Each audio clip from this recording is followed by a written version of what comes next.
အားလုံးမင်္ဂလာပါခုအားဆိုလို့ရှိရင်ညနေ9:20လောက်ရှိပါတယ်9:20လောက်ခုခံလည်းရသွားမှလည်းရနေပြီးတော့ခန္ဒီကိုတော့မှာပါခန္ဒီကိုဘာလို့သွားလဲဆိုလို့ရှိရင်တိမ်တမုတ်ပွဲကြည့်လို့ရတဲ့ဖန်ကောက်သွားကြောင်းလည်းမဖြစ်ပါခုမြင်နေရတာကတော့ဒါနာဂတာဖန်တောင်ရခင်းနေပေါ့နော်ဒါတောင်ရခုတ်ထားတော့ရှိတော့ပင်နေရဟိုတိတ်မှာတော့တောင်ထဲနေပါရှိပါတယ်ဒီပင်ကားနဲ့လာနော်ရှေ့မှာလမ်းဆိုးတယ်ဆိုတော့ကားကိုချင်းပန်နေပါကားချင်းပန်ကားကိုချင်းပန်ပြီးမှတက်လို့ရတယ်တိုင်းကိုတက်လို့မရ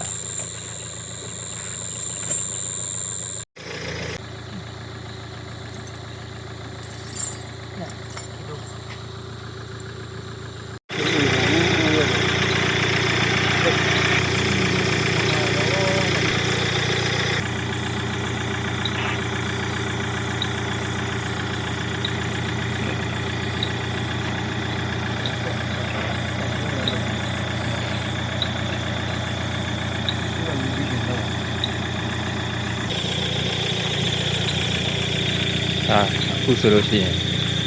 ည7:00နာရီလောက်ပြီနော်7:00နာရီလောက်ပြီဆောနာကားကိုချင်းပတ်ဆိုတာသူကားကိုချင်းပြန်ဖြုတ်ရှေ့ကလမ်းကောင်းပြီ